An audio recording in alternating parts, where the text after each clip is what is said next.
Hope everybody's doing well. As y'all can tell, I'm coming at you from the Hayti Heritage Center, as I do sometimes if I'm doing these shows. And today is actually a quiet day here, even though I was across the street earlier and ran into a gentleman from Alabama and all along those lines. I think we're going to be doing one of those candlelight concerts, not this Thursday, but next Thursday. And of course, there will be the kids coming back to the summer camp on this weekend and a number of other things. But I did run across a gentleman, since right across from the Hayti is a Walgreens, and I noticed his Alabama shirt. I'm sure he might have noticed my Marquette shirt and all along those lines, but I knew that there were Alabama fans that were disappointed. So I was asking him about his reflections on that game, and he was saying that he wished that they had actually gone on defense first instead of going on offense first.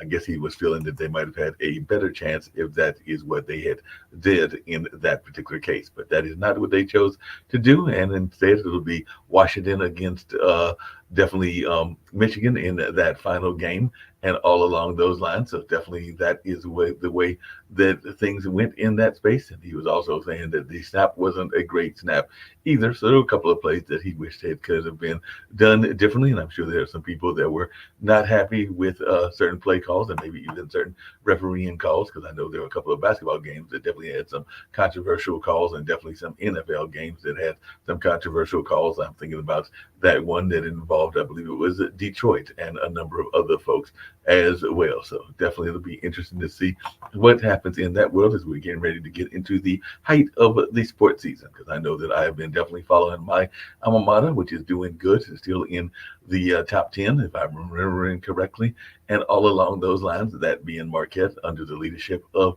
Shaka Smart. And of course, there are a number of other folks that are paying attention to the football playoffs. My team has been way out of it. Both the team here in Carolina that couldn't buy a win this year. Now maybe Catherine Giovanni, who is one of the guests, if I and possibly we'll see if she's the only guest, if the other guest comes along as well. But I know she's based here in North Carolina. But yeah, our Panthers were having a hard time this year. I think they were able to get 2 wins. And my other team that I've been a long time fan of, the Minnesota Vikings, they are definitely right now they're on the outside looking in, and they need to win their last game and also have a whole lot of things fall correctly in order for them to slip into the playoffs. And it would literally be slipping into the playoffs, as they lost that game against Green Bay and lost it very handily. But I know a lot of people are also thinking about what the new year will bring them in terms of their health and wellness, and also in terms of their finances and all along those lines. And of course, it's a new year. And of course, there are people that will be concerned about their health journeys, because one of the typical New Year's resolutions is to do better on that health journey and to do better with exercise. And I guess that means I've got to stop ordering DoorDash, even though I'm thinking right now I might have to go out and get another DoorDash order later on today, and maybe even get out and do some exercising, which I have not been doing nearly enough of in life, just in general. But I've also been joking, even on this network, that I'm going to shoot for 200, and I'm about to hit the big 6'2" in July 1st of this year. So about the middle of this year, I'll be hitting the big 6'2" and all in that space. So like I said, I've jokingly said I'm going for 200, unless you go by some of the biblical characters or other characters that might have some other kind of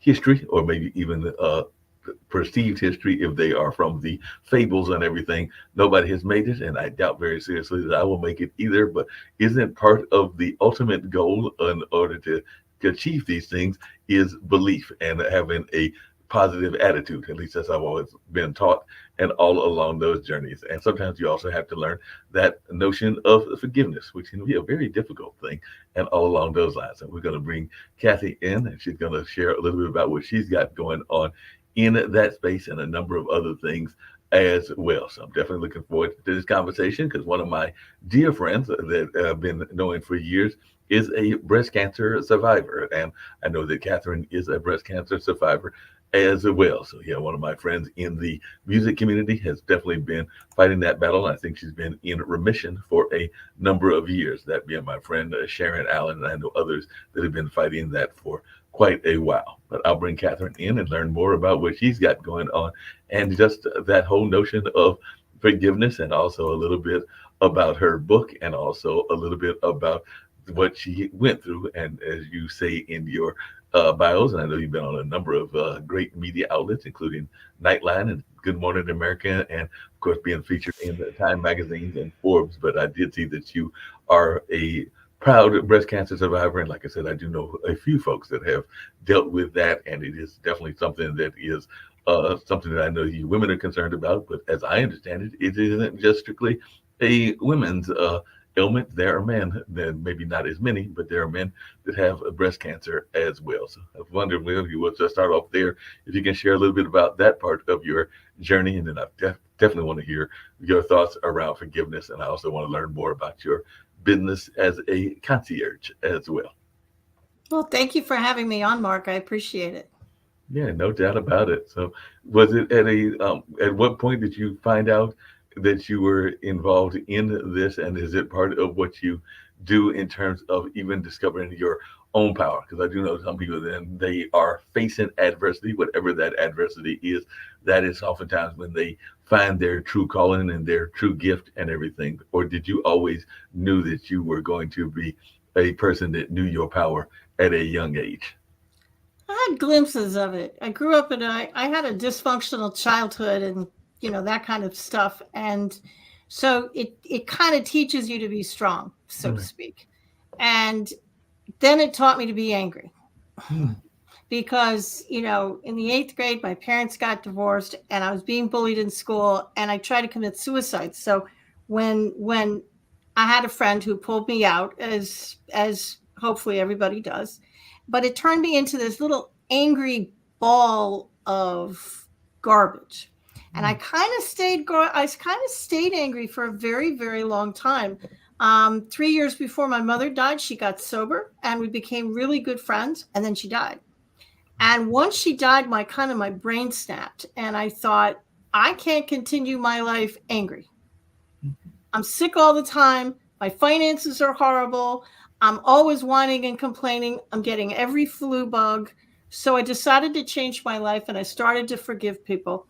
And it worked. I didn't really dive too heavily into it. It worked pretty well. I'm one of the founders of the independent concierge industry. So my intuition kind of guided me through, and I blazed trail, and then I got cancer. Wow. And one day, I am violently allergic to exercise. Hmm.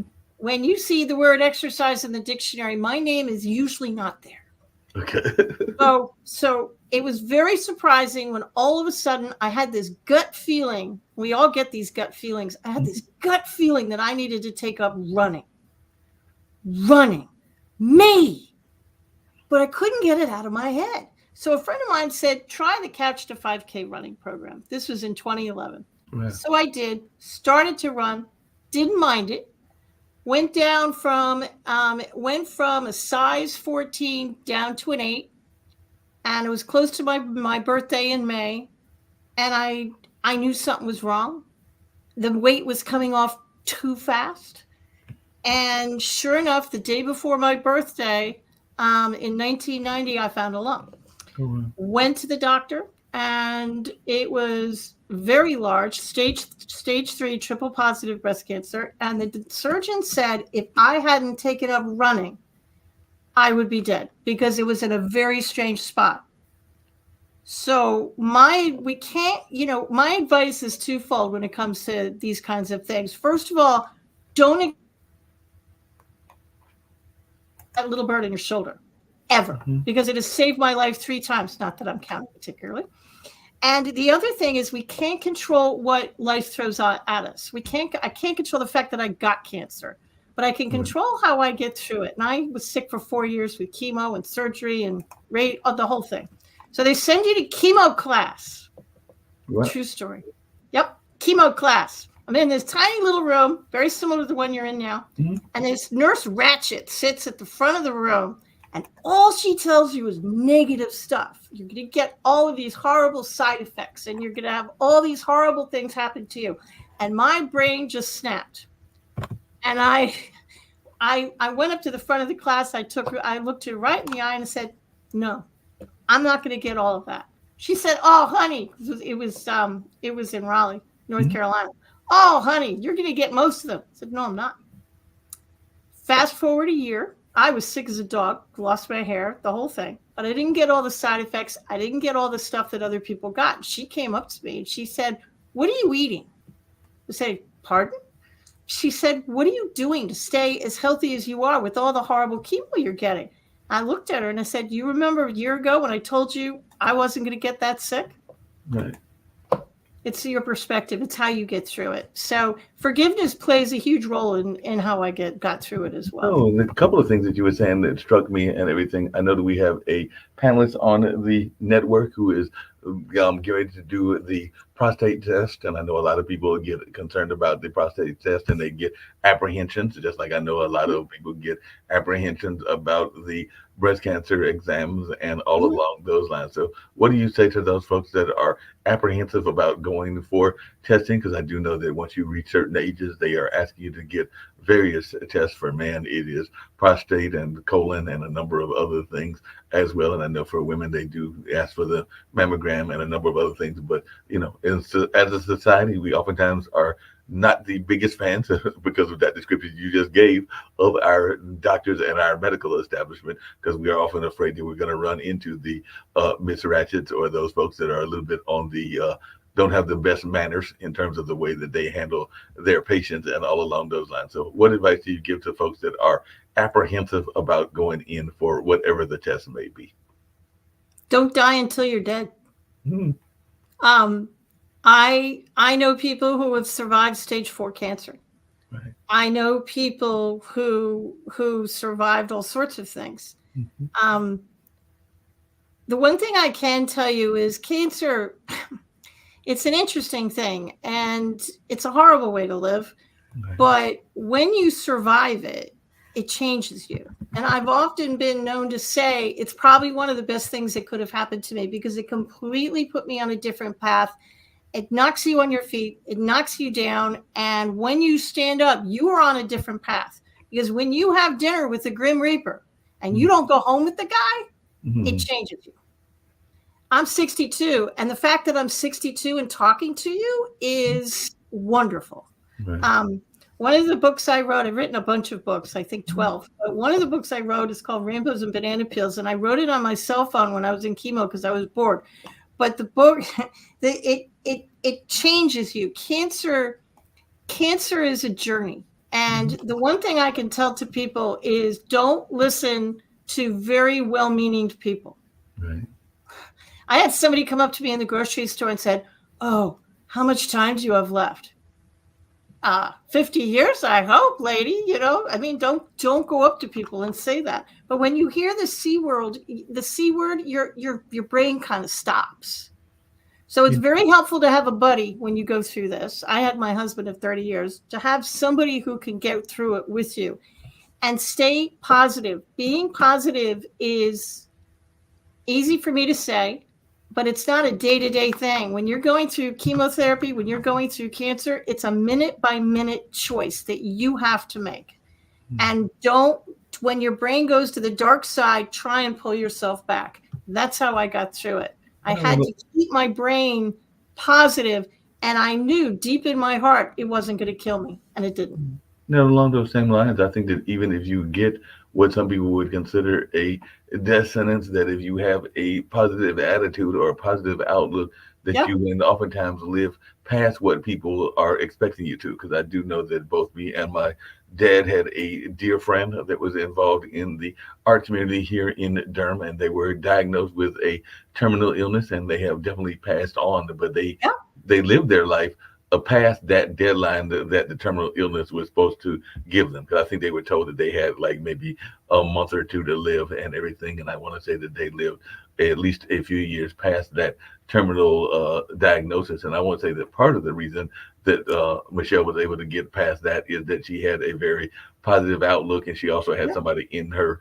family, because I think that she had been remarried. So she had a husband that was very supportive as well. So just wondering, how important is it for you to have that support system? Because one of our founders here on the network, they recently lost, that being Kim Calhoun, their husband, I think about a year or two ago, and all along those lines. But that was the love of her life, and definitely somebody that she knew at a very young age. I want to say as far back as their high school days, if not their college days. But definitely you can see that even when she talks about that ex, she still has that very positive viewpoint of their relationship and everything. So how important is that support network to have, particularly among your significant other and maybe even kids and others?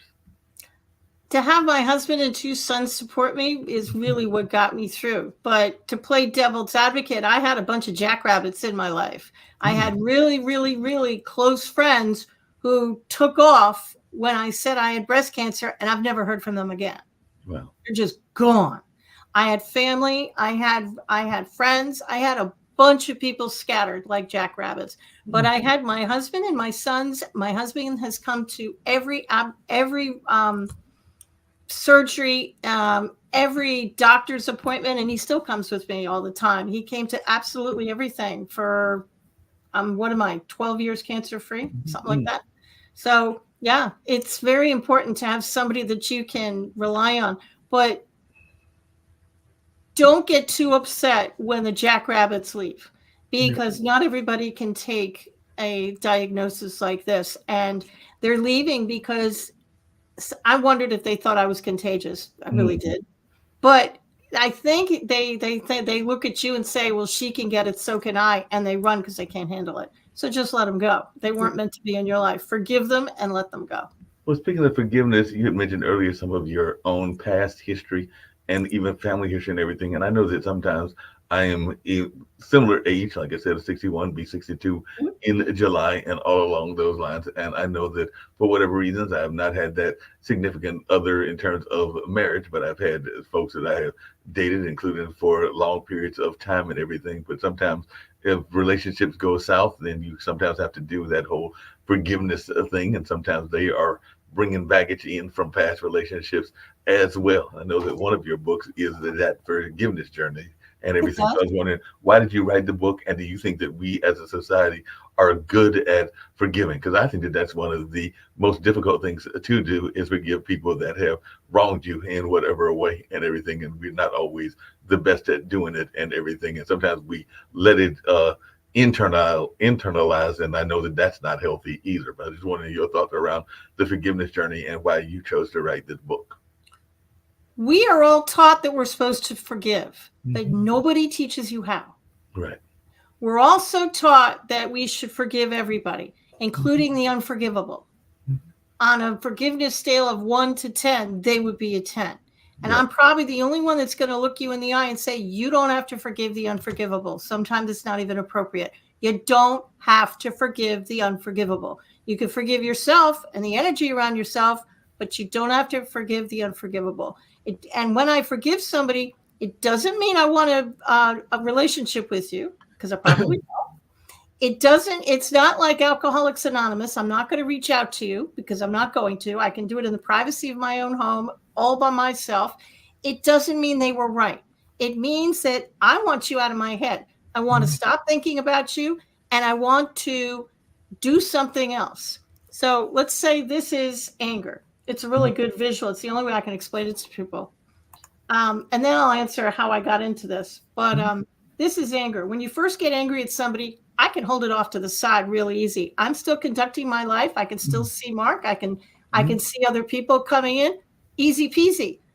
But I'm going to continue to hold it, and I'm going to continue to get angry, and I'm going to continue to put more anger inside this glass. So eventually my arm's going to start to hurt, and it's going to slowly come in front of me. I can still kind of see over the glass, but I'm still holding it, and I'm still getting angry because I'm not forgiving anybody. So now my arm hurts. So now I'm using both hands. So now my hands are kind of tied. So now I can't do anything. I literally can't conduct my life. And if I keep holding on to it, now I'm not going to see the significant other. I'm not going to see my dream job. I'm not going to see anything. So forgiveness literally gets people out of your head so you can put down that glass and you can conduct your life.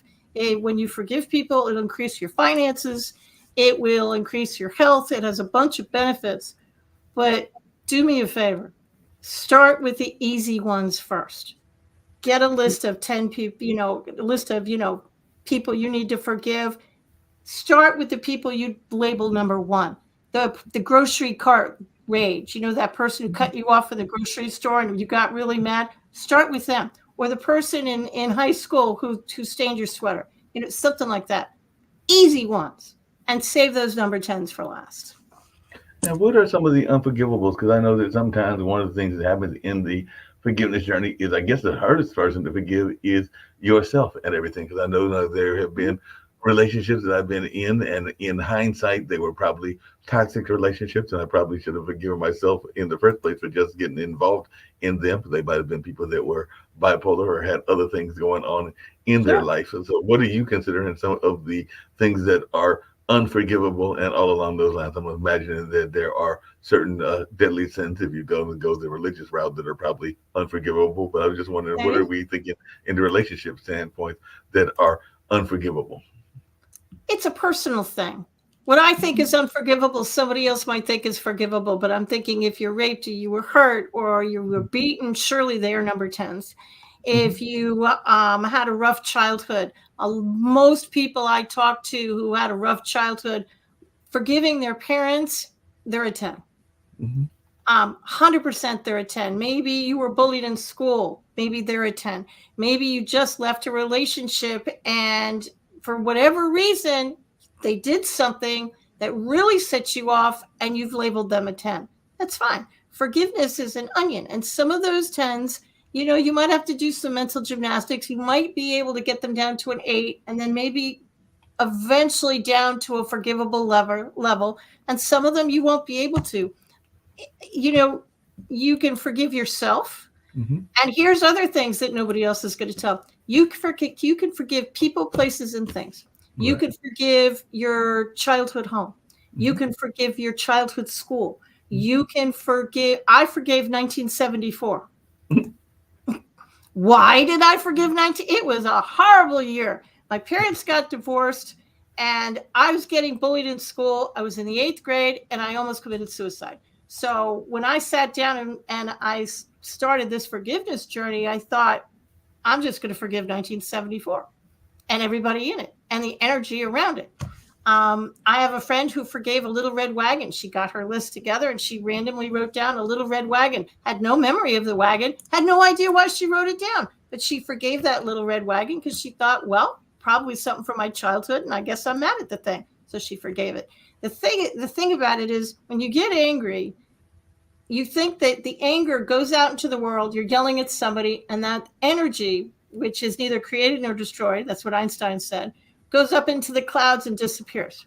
Well, as you was just saying that, I'm Just thinking to myself that I might have to forgive the Little Red Wagon as well, because when I was in school, and I went to school here in North Carolina, meaning most of my, well, all of my schooling in terms of like pre-college education and everything was here in North Carolina. I mean, my parents did take me out and did homeschooling for about a year or two, but most of it was either in places like Greensboro. I think there was a little bit of schooling there. There was definitely schooling in Warrenton, where I grew up at, and everything along those lines. But I do remember having a professor that was literally their favorite expression. So if you did not, little red wagon. if you were the kid, did not bring in your paper and you tried to give them an excuse, like the dog ate it or something like that, their go-to expression was, "That's your little red wagon." So that was their go-to expression. So for that You reason, I probably might have need to to forgive. forgive the little red wagon.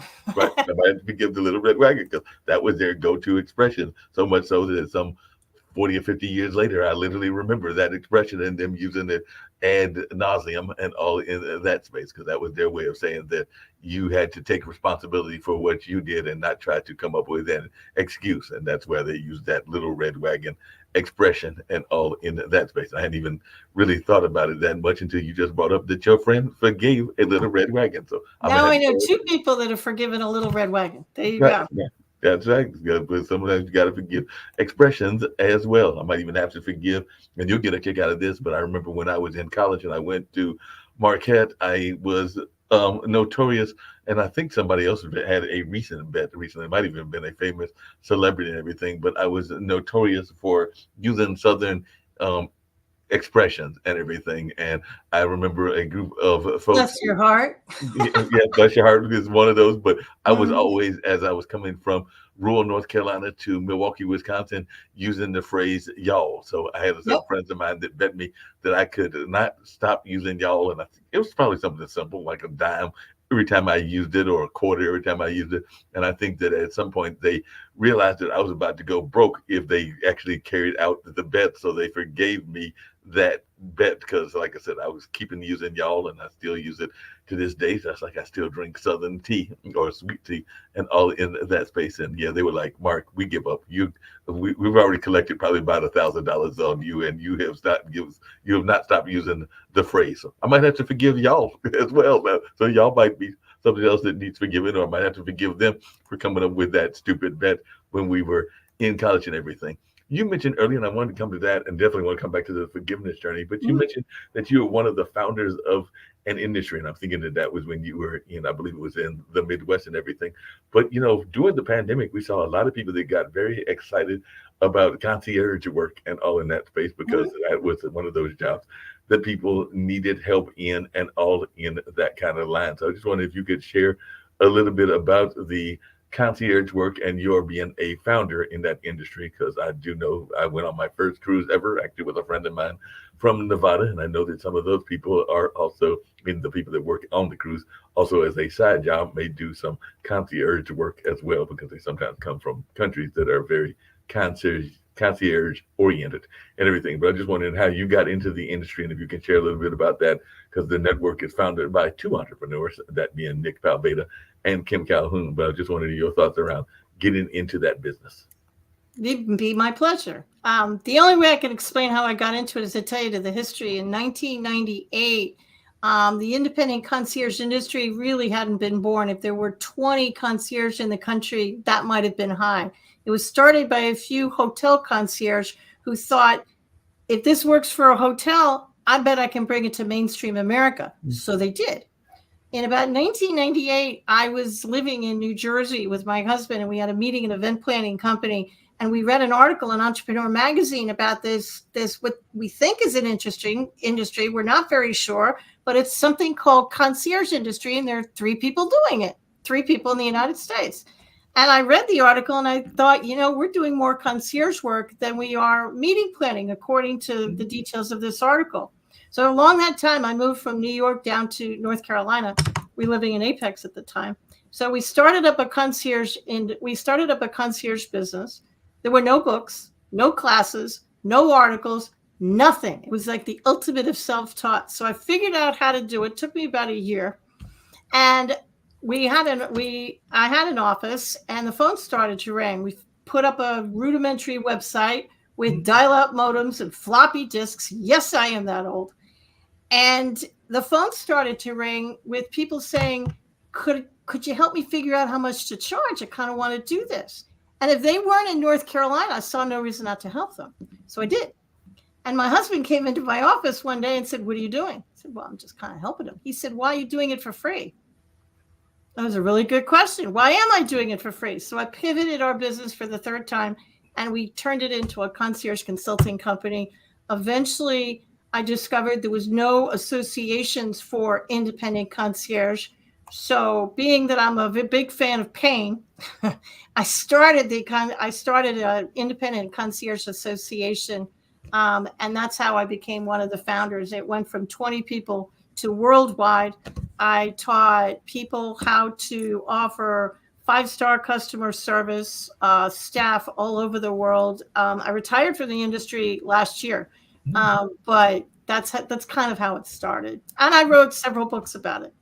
Now, speaking of that, and speaking of some of the various books that you wrote and all along those lines, you just brought up something that has come up on this show several times, and I'd love to hear your thoughts around this, which is that oftentimes if you are doing any kind of work as a consultant, there are a number of folks that like you to do the work and to give them the service for free. As a matter of fact, I just had a call not that long ago from a friend of mine. He calls it the brain drain, and he used to be an administrator at the Carolina Theater here in Durham, and he was actually one of the people that handled the rentals and all along those lines before he actually had a health emergency of his own. He actually has suffered, I think, multiple strokes and is a multiple stroke survivor and is doing quite well, Ray Pascal, and all along those lines. But I was just wondering your thoughts around this notion of, even during the pandemic, we saw a lot of people that would be asked for their expertise and not always given the pay for their expertise. And I'm sure you even see that as a speaker and a trainer, where folks are wanting the advice and don't necessarily want to give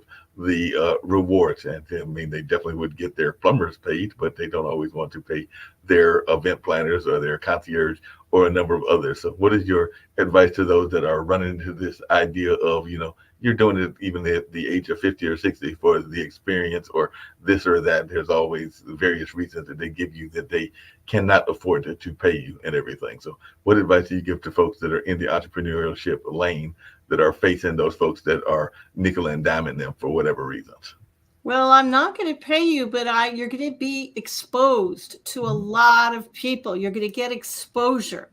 People die from exposure. I have done a lot of gigs speaking wise for exposure, and it's never gotten me anything. So I am a big fan of getting paid for work. If I do something for free, especially in the concierge industry, free isn't going to put food on the table for me. Free isn't going to pay my mortgage. Free isn't going to get me anything. And I understand that you want me to do it for free, and you think I should do it for free because you could run errands yourself for free, but that's just going to cause me to die because I can't do it for free because I have bills to pay. So when people say, oh, Catherine, you'll get a lot of exposure, I appreciate that, but I need you to pay expenses and a stipend because that's not going to pay my bills. So I'm actually not a fan of doing things for free. When you're first starting out, you want the business, you want to do things, you want the exposure. I get that. So do it for a month or two. As long as you have money in the bank and you can feed yourself, okay, do it for a month or two. But there has to be a stopping point. At some point, you have to stop doing it for free because people won't take you seriously if you do it for free, because they won't.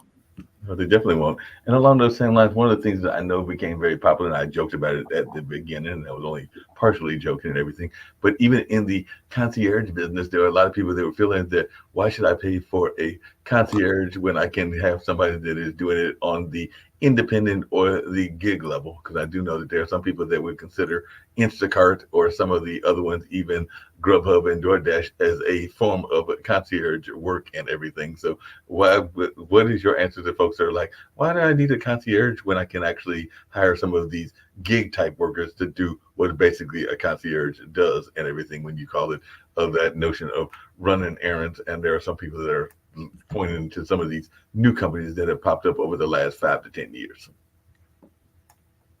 Do you want to go to a fast food restaurant, or do you want to go to a nice restaurant where you'll be sit down and people will serve you and give you personalized service? There are a bunch of people out there that love fast food restaurants. It's a really good fit for them. It meets their needs. But there's a bunch of other people that we want you to know our name. We want the personalized service, and we want something that we can't find in a fast food restaurant. That's when you hire a concierge who will do, I used to say Yellow Pages. I have to update it. A concierge will do anything on Google as long as it's legal, moral, and ethical. They'll do it. And it's a question of, do you want a 1-star restaurant or do you want a 5? That's really the difference. It's what kind of service do you want? And a concierge, they're going to vet their people. Mm-hmm. No disrespect to the fast food concierge out there, but a real concierge is going to vet their people. So you're not just getting anything. They're gonna look these people up and make sure that they're as honest as the day is long. Because trust is the hallmark of that industry. And trust is very much a hallmark of the industry. Speaking of trust, and this comes down to one of those forgiveness things and everything. I know that one of the things that folks get frustrated about in business is folks that have their dreams and their ambitions, and then they kind of want you to carry their dreams and ambitions and not necessarily think whether that is your vision or not. Because I do know some people that have visions, and they are definitely entrepreneurial visions, and then they will try to bring you into the picture and not realize whether you are having a shared goal or all along those lines, and then they get frustrated if you don't necessarily want to help them out and everything in that space. So how important is it for you to make sure that you are aligned with the vision of the entrepreneurs that you work with, whether that is as a consultant or just in general? Because I know that I've been on some places where eventually I trained them in some of the skill sets, like around even the one we're using StreamYard and stuff, because I realized that they would, if they had their way, I'd be doing nothing but their work and not necessarily going in accomplishing my own goals and my own ambitions and everything. So how important is it to align with people that are of like-minded backgrounds? Well, over the last 25 years, I have trained my competition, not by choice. Didn't know I was doing it at the time. So I learned very quickly to trust the little bird on my shoulder. And I mean that with every fiber of my being. You know, you can be talking to somebody who looks good. They're in a 3-piece suit. Their resume looks good. And something just feels off. Right. Trust it. Because that's a little bird in your shoulder chirping at you saying, excuse me, you know, that kind of thing. So you have to trust your gut. And you have to have the mindset of, if it's not a good fit, walk away. Now, a concierge will never say no to you.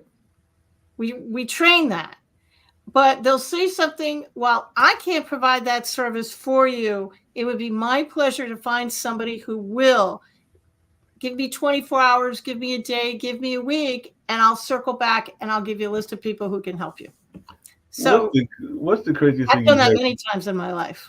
I got that. What's the craziest thing that you've had somebody request? Because I used to be, and riders are very much a part of the contracts if you're involved in the entertainment world, and I've been involved in that for a number of years. Definitely have worked with the Bull Durham Blues Festival, which is on hiatus and maybe even permanent hiatus, and all along those lines I've definitely worked with Centerfest and a number of other festivals, including the Eno and others here in this area, and even a few outside of the North Carolina area, and all in that space. Not a lot, but a few that I've at least had some dealings with, and all in that space. But I do know that sometimes people can ask for some unusual requests. I want to say that there was one of the times that I can remember was there was a popular R&B group that wanted to know where the closest dance club is, and I'm not talking about regular dancing, I'm talking about like adult dancing and all along those lines. And one of my friends actually chose to take them there, even though if I had my way, they would not have made it to that particular location, because I thought that could create some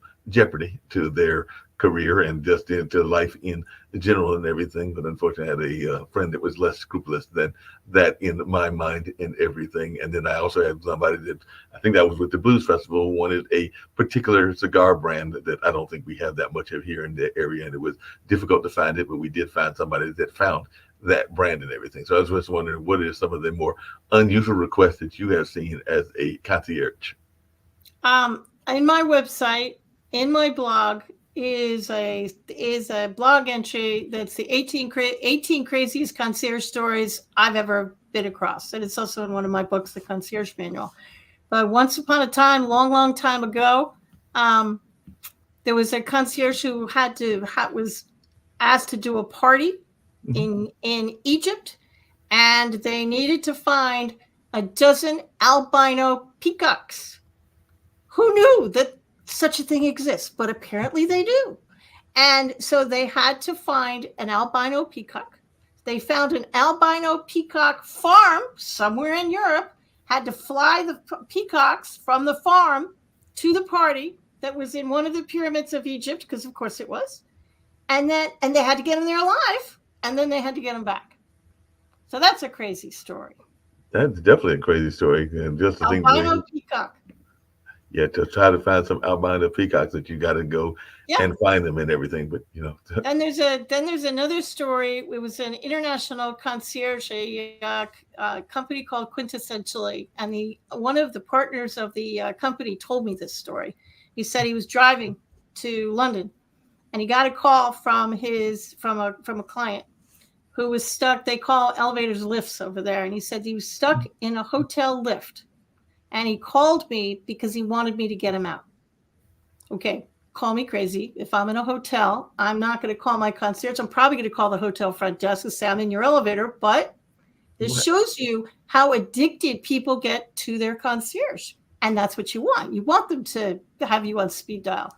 So he called the front desk and said, you got somebody stuck in your elevator. They said, you're out of your mind. You're crazy. Said he didn't believe me. He said, why would I call you and tell you there was somebody stuck in your elevator if there wasn't somebody stuck in your elevator? and everything worked out fine. But concierge are asked to do very, very crazy things. I had a friend in Philadelphia who got hired to take a gentleman's 90-something-year-old mom's dresses to the dry cleaner every week. Sounds benign. Yeah, sounds fine, right? Well, the only way you can tell because when she took off her dress, she'd put it back up in the closet with all the other ones. So the only way she could figure out whether the dress was clean or dirty was to, wait for it, sniff it.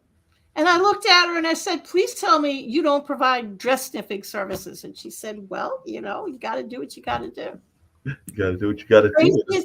The craziest story that ever happened to me personally is not a concierge story, but I got a call and I was busy one day, and I usually answer Catherine Giovanni, all professional, but I was busy that day. I was writing. So I just answered the phone and I said, GOL Group, can I help you? This was about 20 years ago. She said, I'd like to interview you for a book that I'm writing. I said, okay, what's the book about? She said, well, I'm writing a book on how to start a concierge business, and my goal is to blow Catherine Giovanni's book out of the water. Wait a minute. So she called you in order to write a book that was going to actually usurp your book or do better than your book and everything? Did you know she didn't know she was talking to me? To this day, I don't know how she got my number and how she didn't realize she was talking to me, because I didn't identify myself because I was busy.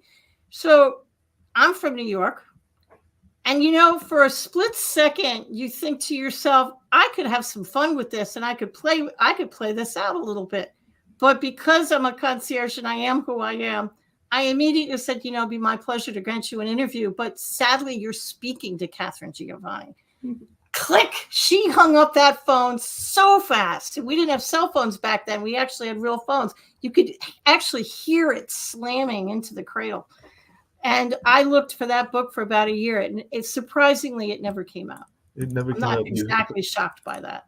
That was the craziest thing that ever happened to me in my business career. It sounds like a crazy thing. You actually talking about the cell phone, and I was actually thinking about its invention and, of course, the invention of laptops and all along those lines and how prevalent they are. But yes, I do remember that. And speaking of forgiveness, sometimes you have to forgive people because they have differing beliefs and all along those lines and everything. And I remember, and sadly, she passed away of her own cancer battles and everything. And she was a very successful musician and everything, but a ex-girlfriend that was a college girlfriend, I literally remember rushing to the phone because, back in those old ice ages of the 80s, as you said, most of us didn't have cell phones and all along those lines, but we had a summer relationship, and it was a very nice relationship and a fun relationship. But she was a member of the JWs, the Jehovah's Witness, and I think she wrote me a nice little letter that basically said that the relationship would have to end unless I was willing to join the Kingdom Hall and join that particular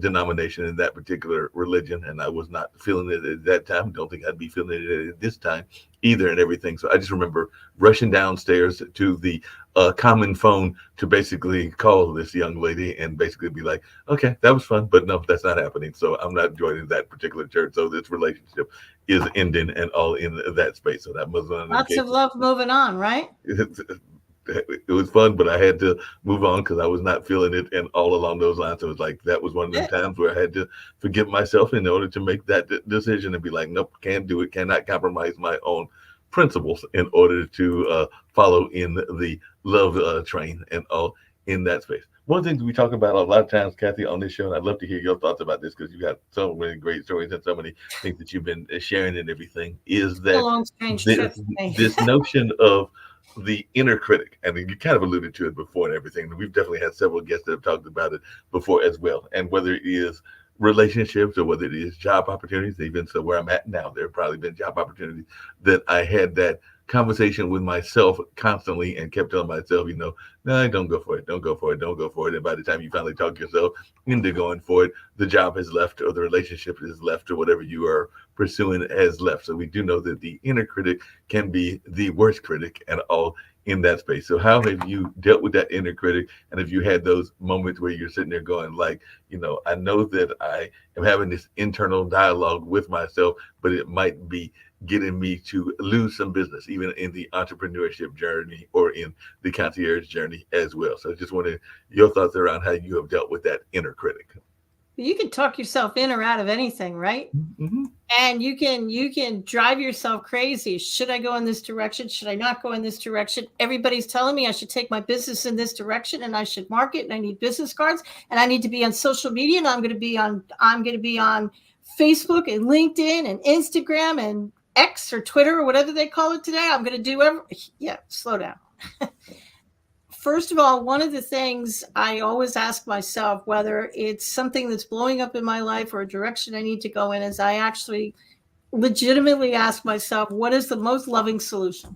And then I get very quiet, and it's that still silent voice in the back of your mind. It's the most loving voice. It's the little bird in your shoulder. It's your intuition. It's your gut. And that's what I listen to. And that's how I kind of got where I am today. That little bird in my shoulder at one point told me to write a book. Never written a book in my life. So I wrote a book. It told me, you should start a concierge business. I should start a what? Didn't even know what it was at those point. So it's a question of listening to your intuition. And just because somebody else says, I got a business for you, I've made a bunch of money, and I only work between 10 and 2, and you can be a millionaire by Tuesday at 5. Okay. Maybe it worked for them. It might not work for you. Just because it works for somebody else, your friend, your father, your parents, whoever, doesn't necessarily mean that's your yellow brick road.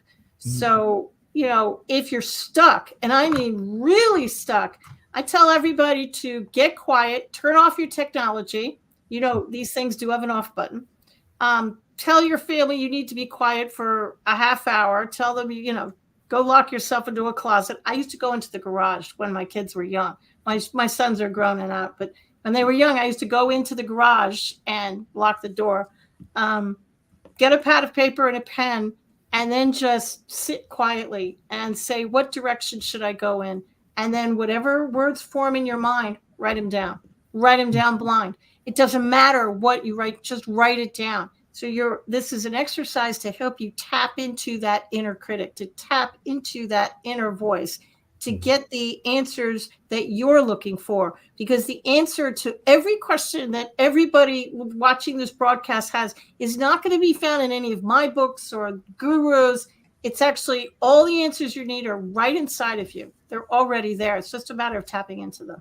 That makes a lot of sense. One of the other things that I know a lot of times people talk about, even in that entrepreneurship journey, because I've got a number of friends that have been involved in various MLMs and all along those lines. And I have been approached by a number of them, and they're always not realizing that, there's only so many masters or so many jobs that we can have and everything. And definitely I know with the gig economy, many people are working 2 or 3 jobs, even if they are like yourself in a loving marriage and everything. Oftentimes both spouses are working 2 or 3 jobs. But I do know that it does seem like with time management that there has to be a limit, because what I have found myself telling some folks is that, no, I might be willing to buy the card if there, or the perk if there is a perk, but I can't necessarily dedicate myself toward the business because I'm already involved in about 3 or 4, and that's stretching the limit. That's the thing, right? Everything.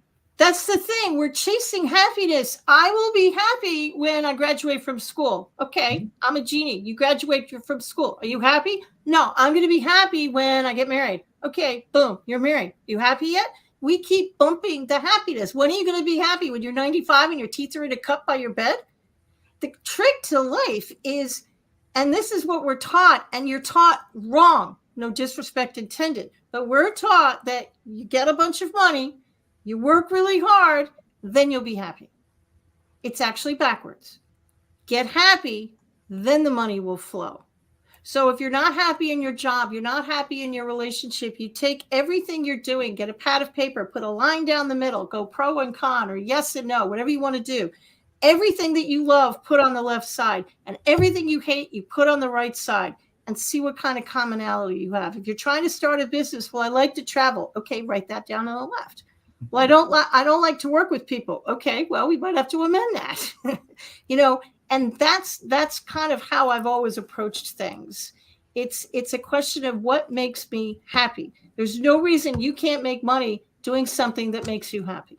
No, I agree with you on that. But the other thing that you talk about quite a bit in a number of your books is understanding intuition and Yeah, I empathy, do. and all along those lines. While we hear people talk about it quite a bit, I don't know that many people have an understanding of what it truly means and what that is and everything. So, what to you is intuition and what is empathy? Because I definitely have been told by a number of folks that I am very empathetic, even in the ways that I conduct these interviews and everything. But definitely, and I definitely have an intuitive sense. And sometimes, even though the intuition may tell you something, sometimes we go against the intuition, because even some of those relationships I was talking about, I already knew that they were not going to be for me, but I was trying to figure out ways to make them work in order to pursue what you just said earlier, that happiness and all along those lines. But that little birdie was already telling me that this is a walking disaster, but sometimes Yeah. we don't always want to listen to the birdie and all No, in we don't. that space.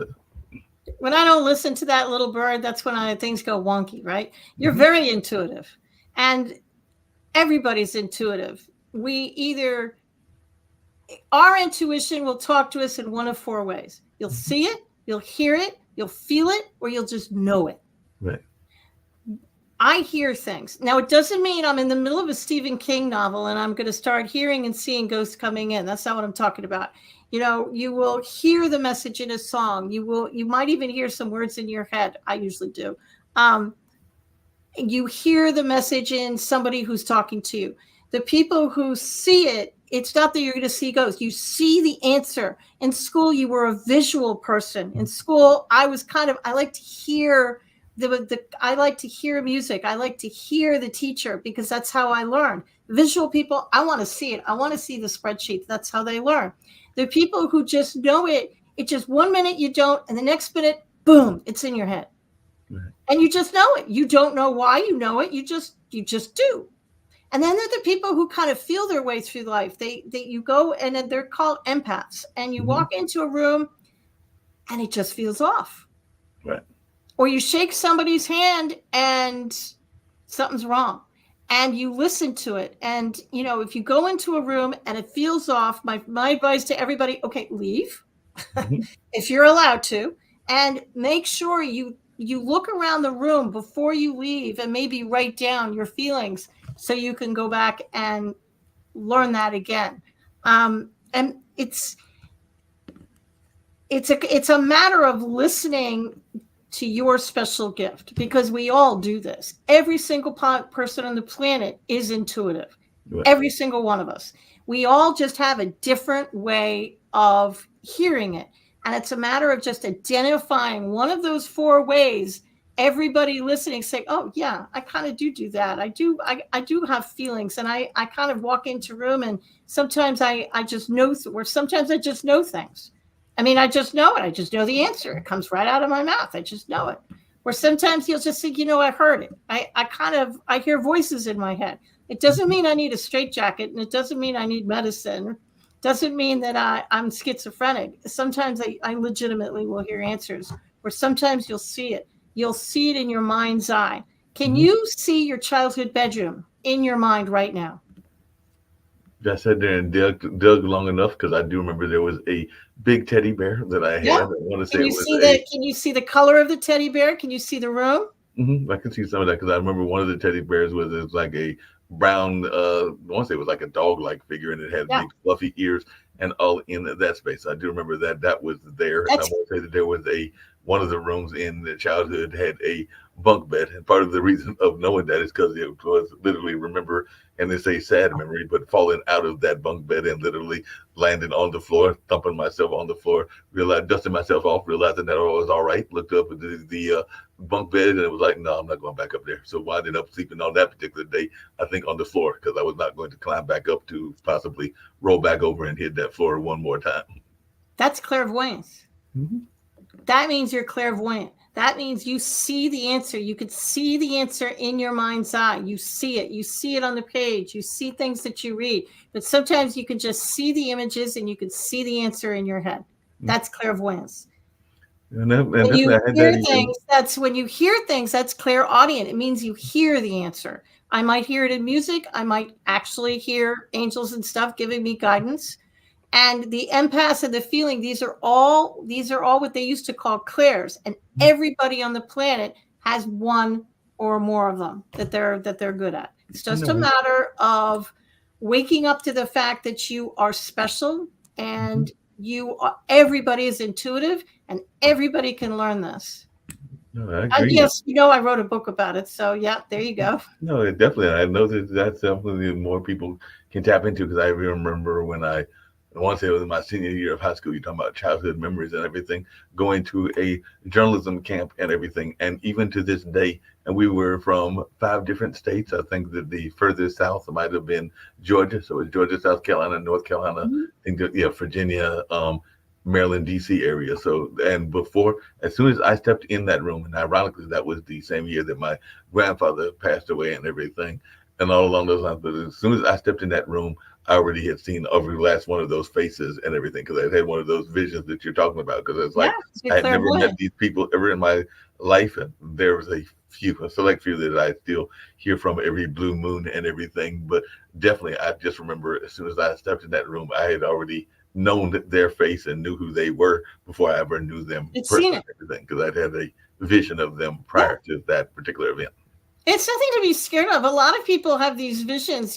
Some people have them some people have them in life or death situations. A friend of mine was falling asleep at the wheel, and right before she was going to hit, this is a true story, right before she was going to hit the median, she heard the words, "Wake the hell up." Wow.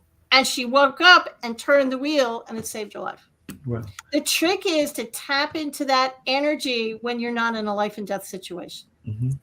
Definitely have to tap into that energy. Speaking of energy, one of the other things that happens a lot is, and you actually come from 2 areas, because I was actually going to tease you about this, but there are 2 areas that are very much stereotyped and everything, because you mentioned having spent some time in New York, and of course New York is seen as the rush, go kind of place, even though I have known some people that were 40 years. Yeah, and I've known some people that were definitely not the harshness, and I'm saying that they're not all, some of those stereotypes aren't based on fact and everything, but they aren't as tough as New Yorkers are sometimes portrayed to be. Just like I know some people from the South, including North Carolina, that aren't as polite as people portray North Carolinians as being. So I was just wondering, what are some of those stereotypes? Because we want to talk about stereotypes. Both North Carolina and New York have some staunch stereotypes that you have had to deal with and that have surprised you about these 2 areas that you have chosen to call home, one that you grew up in and one that you are now living in now. So I just wondered, what are some of those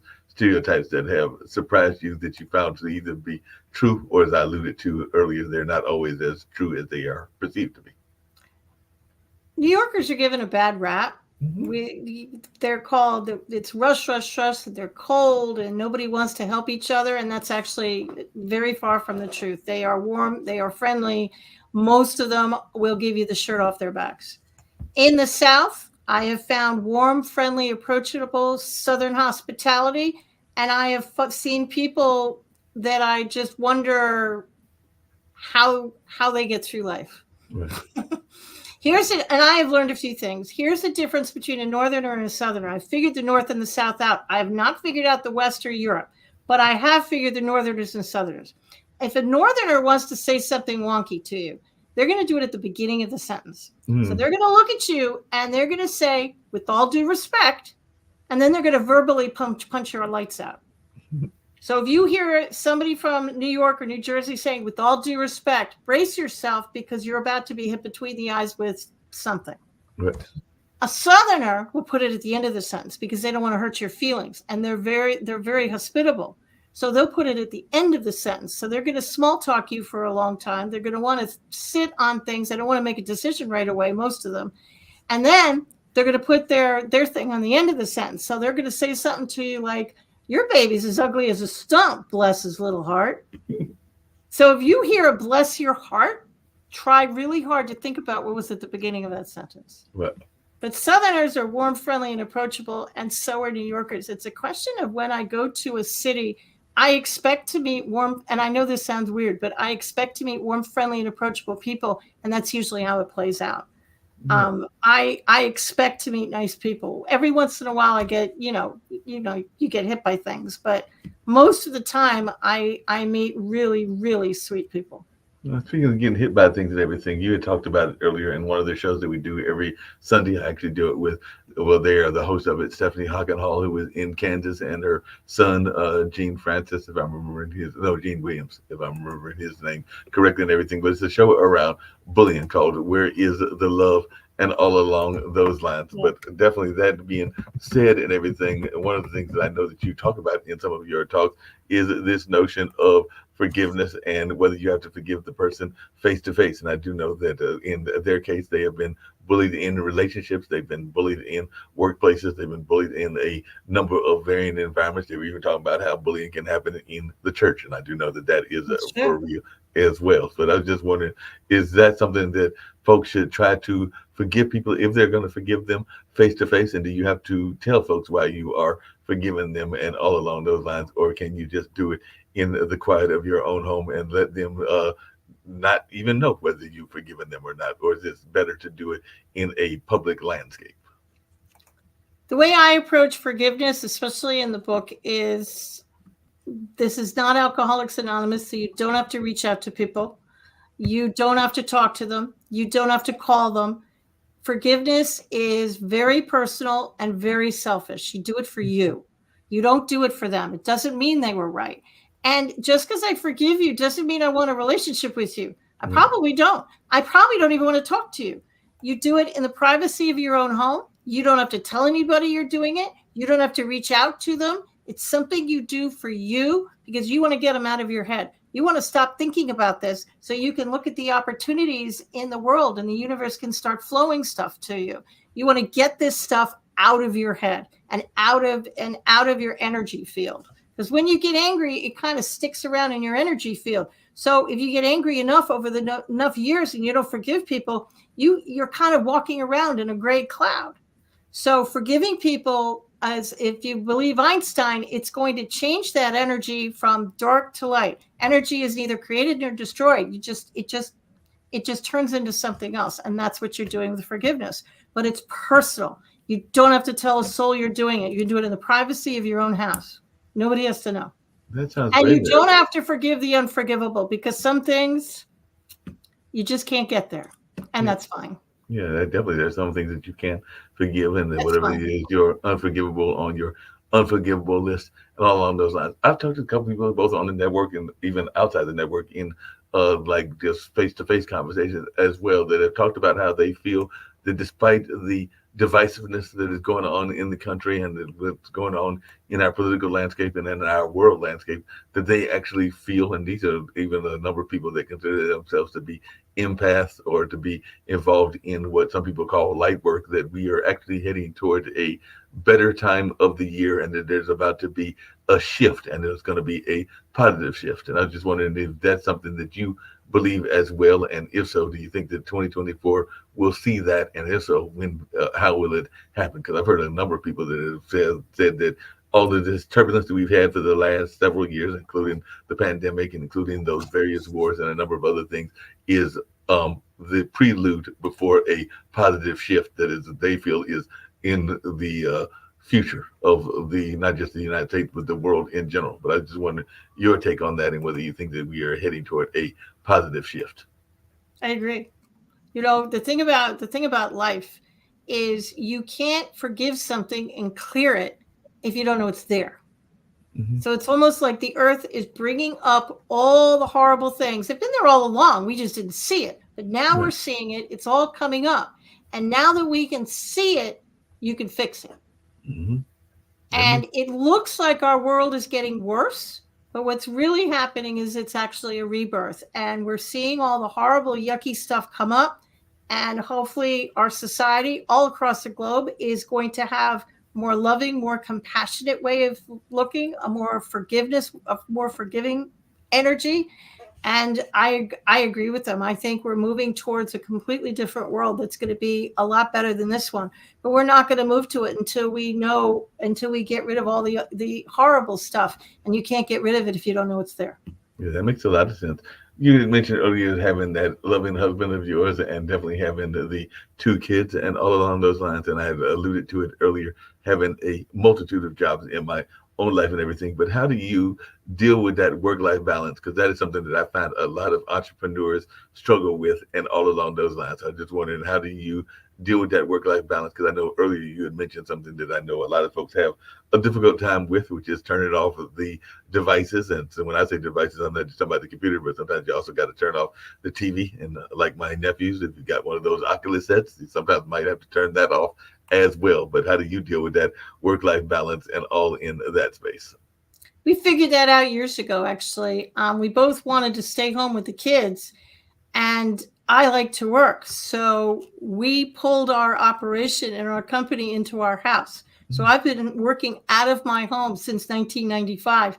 And back in those days, nobody worked out of their home. You jumped through hoops of fire to prevent people from heat knowing you worked out of your home. You'd say things like, "Oh, I'm going to be in your area anyways. Why don't I drop by your office?" I wasn't going to be in their area. I just didn't want them to come to my house. So now everybody works from home, but working from home allowed me to, I have my own company. So it allowed me to have my own hours and be there for soccer and football and baseball and all those things. And because I was training concierge, I know concierge all over the globe. So I could get the assistance that I needed when I needed it. Yeah, that makes a lot of sense. You're talking about that. And I was also going to bring up something you brought up earlier as well, which is this notion of running, and how if there was an exercise or a picture of the anti-runner, it probably would have been you and everything. And ironically, my brother was one of those as well. I don't know that he was all that active in exercise and all in that space, but he did try to do some of those mud races, or whatever they call them. But Yeah. there's those endurance races. And My brother-in-law did that. yeah, Yeah. I think that after he failed two or three times, that was society or the Mother Nature telling him that he didn't need to try anymore. So he gave up on those, because I think the first one he did, he literally once he broke his leg or broke a femur or something like that, almost as soon as the race started. They're And really hard, those races. I they're, won't do one of those. My brother-in-law used to do stuff like that, and they're hard.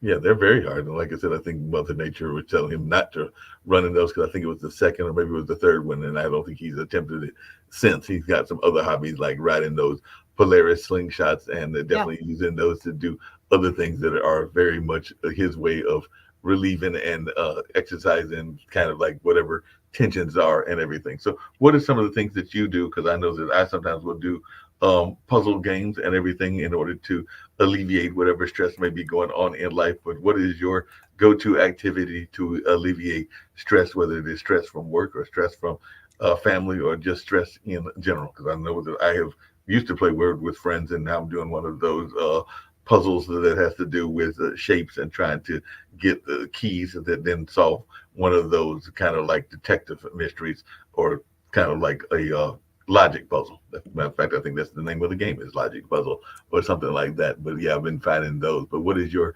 go-to way of relieving stress? Music and walking. I'm a big fan of music. In fact, the only way I can write is if I'm listening to very loud music. Used to drive my parents crazy, but it's the only way I can actually focus. And I'm a big fan of walking. So if I'm really stressed out, I usually peace out and I'll go take a walk just to clear my head. And I do have on my phone, we all have games and puzzles and stuff that we use, we all do that. But I'm a big fan of walking, and I'm a big fan of music. It's just the music, it kind of clears my head. Yeah, that makes a lot of sense. Definitely gotta have the head cleared and get those things going in that space as Mhm. well. And I used to do that. There's a pond not that far from Duke that I used to walk a few times, and then I stopped getting into that habit. So I need to get back into it again, and all along those lines, because I got out of the positive habits and everything. So A big this. dish of ice cream also is I'm a big fan of. Yes, don't email me that I know it's bad for me. Yeah, I know it's bad for me. But if you have a really bad day, I haven't had a drink since 1990, so I don't do that. But a big bowl of ice cream, little chocolate sauce, I'm a fan. It sounds like you're a good fan of that and everything. I mentioned earlier, it's the beginning of the new year, and I've not always one to do New Year's resolutions, because I sometimes think that we set ourselves up for failure by setting them up as resolutions and everything. But I was just wondering, what is some of the New Year's goals? Because I think New Year's goals is different than a resolution. Because I think that if you set a resolution, you're already creating this expectation that might be beyond reasonableness and all in that space. But whereas if you set it as a more manageable kind of like thing, like I want to do it by year's end or within the year, then it might be easier than saying that, I'm going to lose 5 pounds in the next week, or I'm going to lose 10 pounds. Or I'm going to find the love of my life within 2 weeks and everything. Those sometimes seem like they might be unrealistic expectations. Whereas if you set them as goals that you're hoping to accomplish within a longer time frame, it just seems more reasonable to me and everything. But I just wondered, is that a similar philosophy that you have, and if you have any set for 2024? I don't do New Year's resolutions, and I don't do goals. I do feelings. I do New Year's feelings. So if you want to make $10,000 this year by June 5th, I will turn that goal into a feeling. Okay. When I earn $10,000 by June 15th, it's going to make me feel how. And then I'll write that down. And then instead of reciting that stupid phrase every day over your coffee, I'll look at the phrase and I'll think about how I'm going to feel. I'm not going to recite the phrase. I'm just going to put myself in a feeling mode and saying, if I have $10,000, how is it making me feel? Well, it's going to make me feel happy. It's going to make me feel good. So I'm going to sit and try and get into a happy space while I'm thinking about that resolution. So I do New Year's feelings. I don't do New Year's words.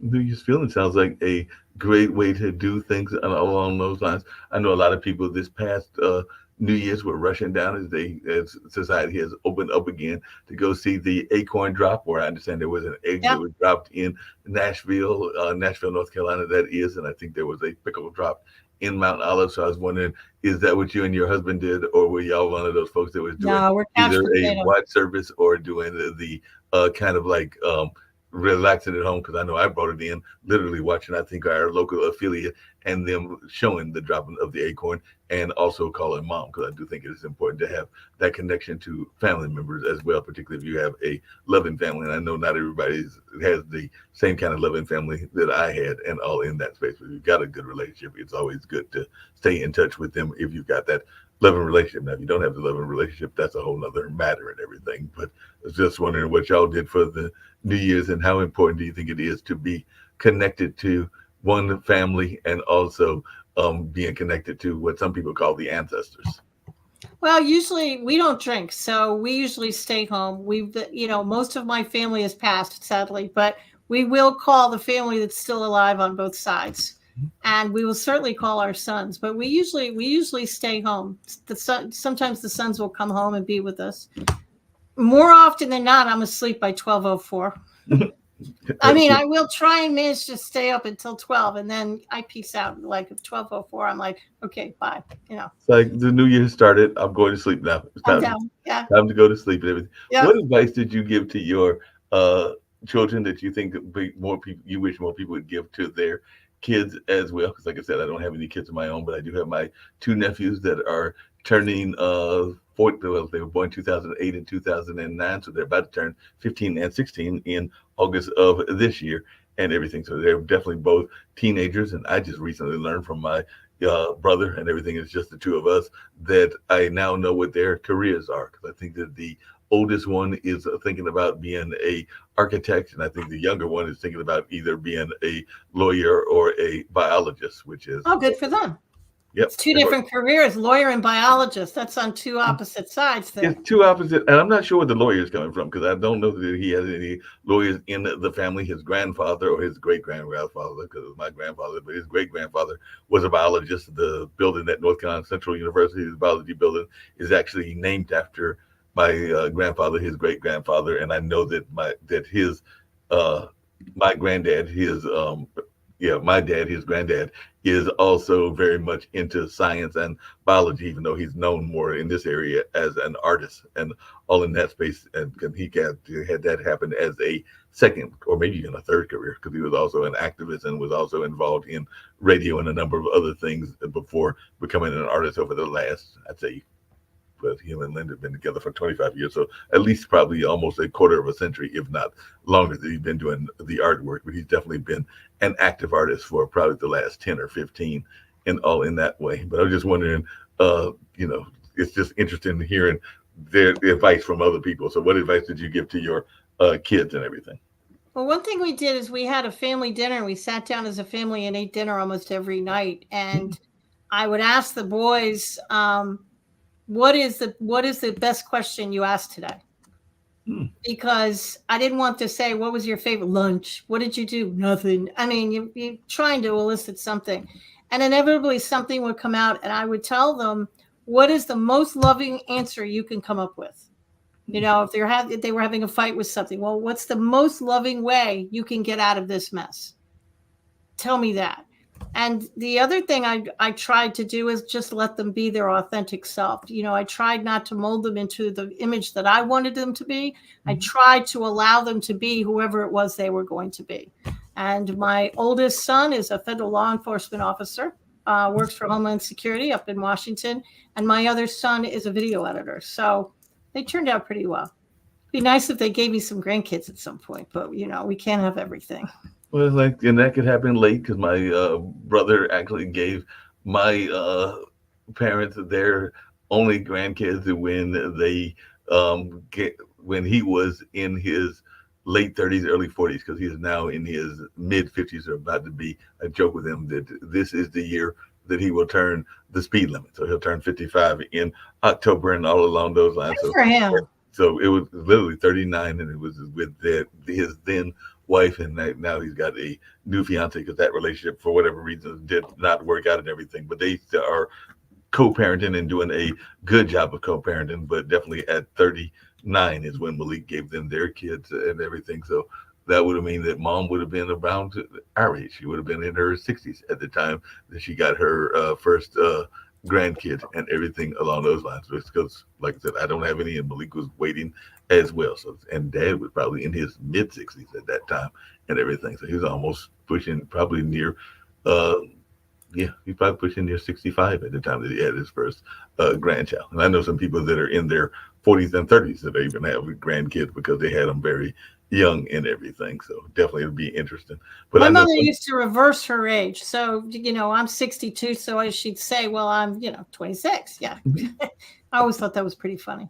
No, well, my mom actually turned 88. She couldn't reverse it anymore. So there's that. My mom had something that was similar. My mom used to joke when she was, I want to say when she was in her 50s, and maybe when she was in her 60s, but I'm pretty sure when she was in her 50s that she was going to start counting backwards. So if that was the case, by now she would be in her 20s because she just recently turned 80. Well, last year she turned 81 and everything. So if she was going by that, 50 to 81 would be 31. So 50 minus 31, she'd be 19 now. So yeah, she's definitely. Here's some advice for anybody who's turning 30, 40, 50, 60, and you're all freaked out about it. What I used to do is 30 killed me, and then nothing ever bothered me because I figured it out. When I turned 39, I used to tell people, well, I'm going to be 40 next year. So technically I was telling people I was going to be 40 for 2 years in a row. So by the time I actually got to 40, I was used to saying it. And I've been doing that ever since. Hey, that sounds when I turned 60, I'd say, well, I'll be 60 next year. So by the time I got there, it still kind of stuck on me, but I was more used to it than I would have been. So since this year will be 62, you're saying that I should tell everybody that I'll be turning 65 next year, so that by the time 65 actually gets here, then it will be less painful and everything. I only do that for decades, but you could do it for 65. Sure, you could. Absolutely. Because you do it for 2 years in a row, then it's not as painful. Okay, it'll sting still. I'm not going to lie, but it won't be full-fledged pain. It won't be full-fledged pain. Did you ever regret not having a girl? Because I do know that there's some people that had all girls or all boys, and that they wish they had the opposite gender. And I know others that were like, no, I didn't want somebody that was the same gender as myself and everything. So I'm just wondering. I'm grateful for what I got, to be honest. And I will get my girl eventually. Somebody else has raised her. They've put her through school. They did a brilliant job. They're going to wrap her in white and give her to me. So I'm a patient woman, and I will get her eventually. I just have to be patient. You just have to be patient and wait for them to find that half, and you will get it in the sense of the daughter-in-law is what you're talking about. Yep. Some family's doing a bang-up job with her, and then they're going to give her to me. And that'll be And that. then that sounds like plans. I know a friend of mine that just recently happened, and she is not in, unlike you, she is not in a rush for them to give her a grandkid. But one of my dear friends from one of my jobs, not this particular job, but another job that is a testing company that I work for, meaning literary testing, measurement, ink, and everything. But yeah, I think it's her oldest son, because she's got two sons as well. And I think it was last year, the that son and his lady love got married, so she now has a daughter in that sense. But as I said, she's one of those folks that isn't rushing necessarily to get any grandkids. But I've got others that are the opposite. I've got a dear friend that is became a grandmother at a very early age. I want to say she was a grandmother in her early 40s and everything, and definitely she's now hitting the 50 milestone, and she's got multiple grandkids, and sometimes I think those grandkids are more of her precious love than even the kids were. She's had four kids and all in that space. And she was also in the service industry as well, because I want to say she has been trained as an esthetician, a car saleswoman, as well as a number of other fields as well. But yeah, she loves the dearly, I think, all of those grandkids. Because every time I'm looking on her Instagram or Facebook, it does seem like there's constant pictures of those young people and her being very much attached to them in one form or fashion. Now, she's not always the biggest fan of the kids, but that's a whole other story. That might be that forgiveness journey that you were talking about. So she definitely hasn't had to have anything to do the young people have done to be forgiven. But yeah, she's not always the biggest fan of the kids that were brought into the world by her and her then significant other. But yeah, we can't always pick the family that we are born with and all along those lines. So I guess that's one of those Sure. forgiveness journeys, is that Yeah. sometimes we what's that old saying, you can't pick the family that you are born into, and you can't Yeah. always pick the family that is provided to you and everything, because sometimes they can aggravate us and all along those lines. And I know that even in my own life, sometimes if financial consequences come in, I am one to go to my parents, and particularly mom, just because I know that mom will probably say yes and all along those lines if you need some financial help. Not that I won't go to dad, but I just know mom is probably the go-to first answer, because she's probably going to be quicker to say yes and everything. So I'm sure that you even get that from your kids, even though they are doing quite well. You mentioned one is that Homeland Security, and the other is a videographer. But I'm sure that there might be times that there are things that happen that they need some parental advice, or maybe even some parental guidance, or even some parental Once in a while. finances and everything. Once in a while. You know, we can't control what happens to us in life, but we can control how we get through it. We can control our perspective. And as adults, you're not who you were as a kid. And I Right. think that's what trips everybody up, because they still think of themselves as that kid who messed up all the time. And everybody said I wasn't going to amount to anything and all these horrible things. But that's not who you are anymore.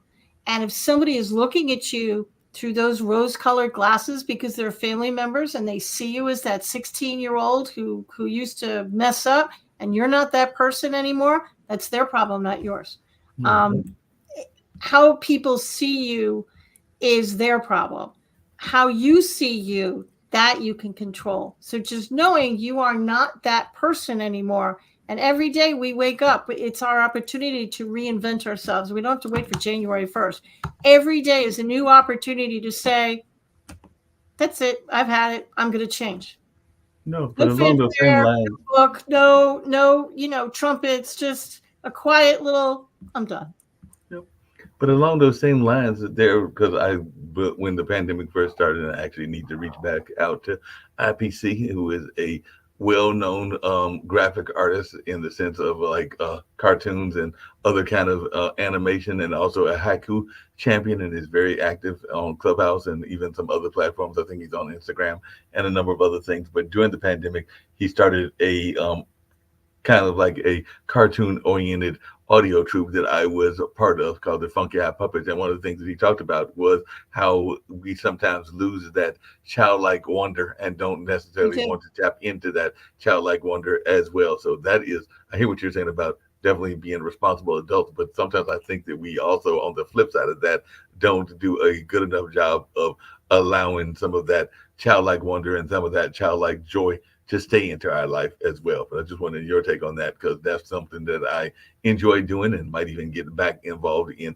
2024 with playing these voices of different characters and all along those lines. I think mine was called Echo and all in that space. But I was just wondering your thoughts around childlike involvement, because as soon as we go to whatever we go to, whether it's the military, whether it's college or whatever, then all of a sudden it's all about being as adult as possible. And I think that we don't bring enough childlike enjoyment to anything from relationships to work to a number of other things. And I'm always an admirer of companies that allow play to be part of their environment.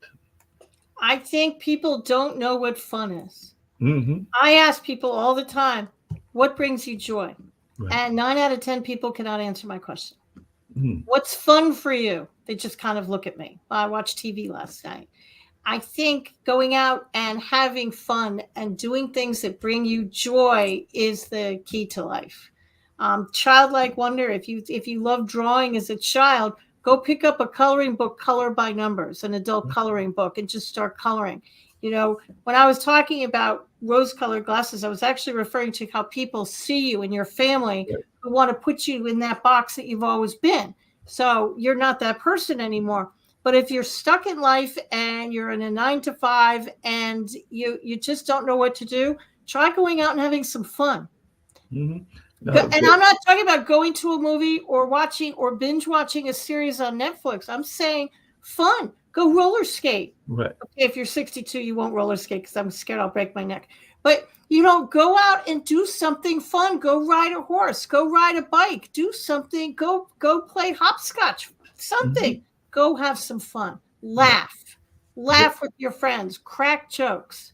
That's the key to life. I mean, Ron and I used to go into chemotherapy, and we used to be, the younger viewers won't know who this is, but we used to be George and Gracie, who are a little comedy team. Right. And we used to just go in and make people laugh.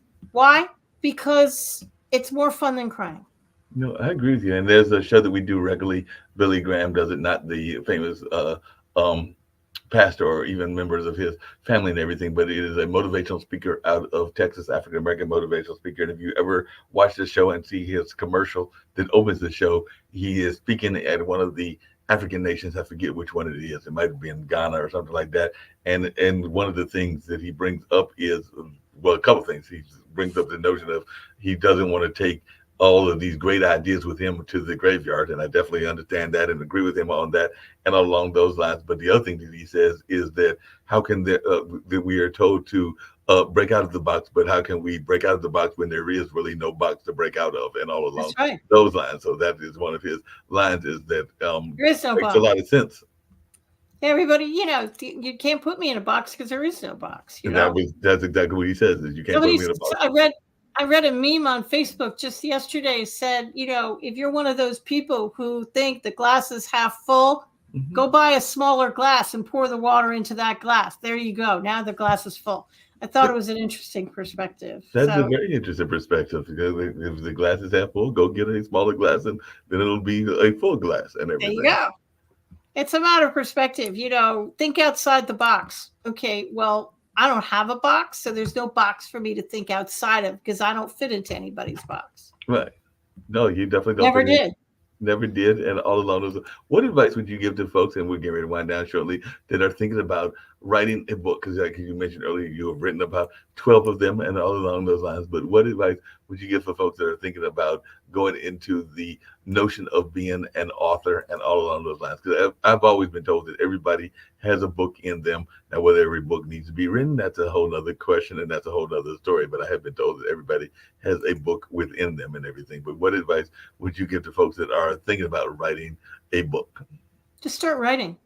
One of the mistakes that people make when they think about writing a book is they think, okay, I have to come up with the title. Then I have to write the chapter 1, chapter 2, chapter 3. And that's actually not true. I really did write one of my books in chemotherapy on my phone. And what I did is, when I thought of something, I'd write it down. So I didn't know if that was chapter 1. I didn't know if it was chapter 10. So just get on your computer and just start writing. And just start writing. If you're writing a memoir about your life, you don't have to start with your childhood. Start with whatever floats into your head. Once, 3, 6 months, a year goes on, and you have enough files on your computer, okay, now you can put them in order. Now you can say, okay, well, this one should be here, and that one should be here, and that's when you can find a title for the book. So just start writing. Don't put yourself in a box and pigeonhole. Just start writing. Yeah, that makes a lot of sense.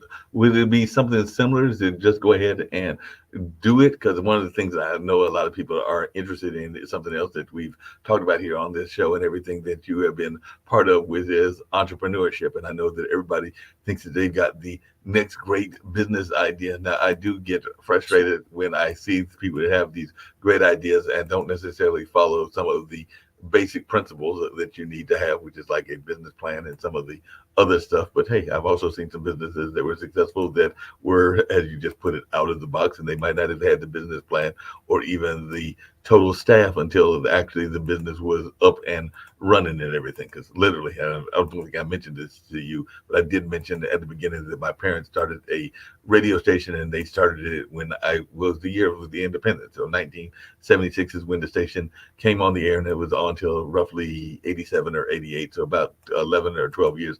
And part of it was them being frustrated by the fact that they did not hear enough minority voices. They didn't hear enough rural voices. And they also had a love of certain music styles that they weren't hearing enough of, that being jazz and blues. So with no radio background whatsoever, mom was trained as a guidance counselor and dad was trained in the military as an engineer. And I think in college in that field as well, but not a radio engineer, but like the more civil type of engineer, if I remember correctly. And like I said earlier, he was involved in civil rights struggle activities here in North Carolina and everything. So with no background, but seeing a need, they created it. And that's part of the reason that I like what Kim and Nick are doing here at Pod TV, because I think it's a similar narrative. Some 76 to 2006, some close to 50 years later, with a similar mindset and everything, even though it's closer to like 45 years later and everything, but still a similar mindset and all along those lines. So I was like, I can definitely relate to it and want to get involved, because it sounds like what the parents, who fortunately are still living, were doing when they created that station in 76. So definitely one thing I think you have to do is have a vision. But what advice would you give to entrepreneurs? Don't quit your day job until you can support yourself. Right. Everybody say, well, how much will it cost to start a business or a concierge business? Well, add up your bills, phone bill, every bill, multiply that by 6. My husband will tell you to multiply it by 9. And that's the amount of money that you need to start the business basic, because that's the amount of money you need so you don't starve to death. Mm-hmm. That's your monthly nut. That's what you need every month to survive. And if it means that you have to work part-time while you're getting the business, or you do the business at night and on weekends, you'll be the busiest person on the planet, but you're not going to starve to death, and you'll have a roof over your head. So I tell everybody to don't quit your day job. It might be $1 million business, 100%, but I don't want you to end up in a refrigerator box on the street either. I need you to do it right. You need insurance. You need a business plan. Sure, you need the business card. You need a website. Yes, you need a website. Everybody needs a website, but you need a lawyer. You need an accountant. You need insurance. You need to have enough money in the bank so you don't starve to death. That's my advice to everybody who's starting a business. And I'm not trying to talk anybody out of a dream, but I also don't want you to die. Yeah, and I know some people will start the business literally from the business that they are in. I know that when I started Lee Entertainment, which is like kind of like entertainment planning and entertainment consulting and all along those lines, and we even managed some performers. I literally was working at GlaxoSmithKline, so of course I was using some of the resources that I had access to and everything. Now, whether that was technically cheating or not, that's a whole nother matter, and maybe the folks at Glaxo need to forgive me. And all along those lines, coming back to our conversation around that's another conversation. Exactly. Let's circle back a little bit. Yes, exactly. They might have to forgive me for taking advantage of that, but I do know that quite often people will take advantage of the situations that they are in, whether that is using a copy, whether that is using a phone, or whether that is using even office space or whatever. But definitely it does seem like that is a standard business practice where many It is folks are. today. Back in the day when I was there out there, it wasn't, but today it kind of is. We live in a very different world right now. Very different world. What's some of the things that you have seen change in your 62 years that have surprised you? Because I know on one of our shows that we oftentimes talk about AI and its impact. And all along those lines on a regular basis, I think that's our World Edition show, which is our news show. Of course, they also talk about these awards that I mentioned earlier as well. But kind of jokingly talked about the change in the phone and, of course, the Google reference that It's you made slam your earlier. phone down like I used to because you break it. You can't slam it down. Didn't we all used to think we were going to be living a George Jetson kind of life? Come Yeah. on. We all thought we'd be walking, we'd be driving these cars, these, spaceship cars. That's what we all thought. And then when computers came on, they told all of us we're going to have a paperless society. They lied through their teeth. We are not a paperless society. So I think that's the biggest change is, technology. But as much as technology has changed, our society is kind of the same way it was as it was in the 50s, 60s, and 70s. We're teaching the same things in school. It doesn't seem to me, with all due respect to everybody out there, it just doesn't look to me like we've progressed terribly far in that department. Technology, we've progressed very far. And I see AI, and I wonder if they've never seen Terminator movies or Will Smith. I mean, I wonder if they've never been to the movies. So whenever I use ChatGPT, I make a point of saying thank you to it. Why? Because if the AIs take over the world, maybe they'll remember that I was nice to it and I always said thank you. And they might just remember that, like you said, and Maybe everything. they'll remember. I don't know. Yeah, hopefully they'll remember that because as you were just saying that, I was thinking about a couple of things. One, the network founders, part of the reason that they founded the network, as I alluded to earlier, was that they felt that there were things that should be taught in the school that weren't taught in the school. Because I know Nick Valveda talks about fiscal literacy and fiscal responsibility, and he wishes that that would be taught in the school system. And he can't find any school system where it is really taught, or even entrepreneurship skills. As well. So I think that both him and Kim would agree with what you're saying, that we need to do a better job in our teaching and everything. And at the same time, I know that I want to say here in North Carolina, that there are school systems that are concerned about the use of technology. And I think that there's even some schools that are putting limitations on when the students can bring the cell phones into the campus. I agree with that, actually. And their students are using ChatGPT to write their papers, which is wrong. So that's something that they're going to have to figure out, so kids can't do that. They really have to think for themselves, because our cell phones, we all thought it was going to make us all smarter. I think it's made us all dumber.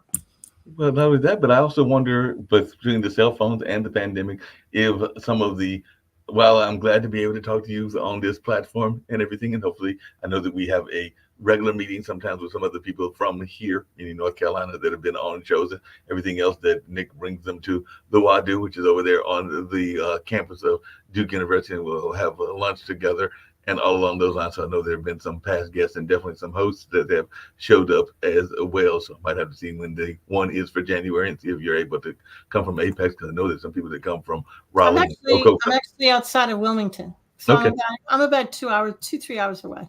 Yeah, but still, that might be possible and everything else. Just the invitation and all, because I know they try to do those meetings on a monthly basis. But one of the things that I get frustrated by is how some of the social skills aren't taught as much either and everything. Because as you were alluding to earlier, even with the concierge service work that you were doing, I do know that sometimes if you go into a restaurant that's just for a sit-down meal and you see 5 or 6 people that are having a conversation and they're all using their cell phones, and sometimes in the back of my head I'm going like, why are y'all here together if y'all aren't really here together? And all of those lines, because they're all on separate phones talking to separate individuals, and I'm going like, aren't y'all all in the same place? But I didn't quite get it, but I have seen that a couple of times. But I'm sure you've even seen that in Wilmington as well. Oh yeah. We used to make everybody, whenever I went out with people, everybody would put their cell phone in the middle of the table, and if somebody flinched, you'd have to pay the bill. And whenever I teach a workshop, I will say, if I hear a phone chirp, tweet, jump, I don't care if it makes any sound whatsoever, you have to stand up and sing the Star Spangled Banner.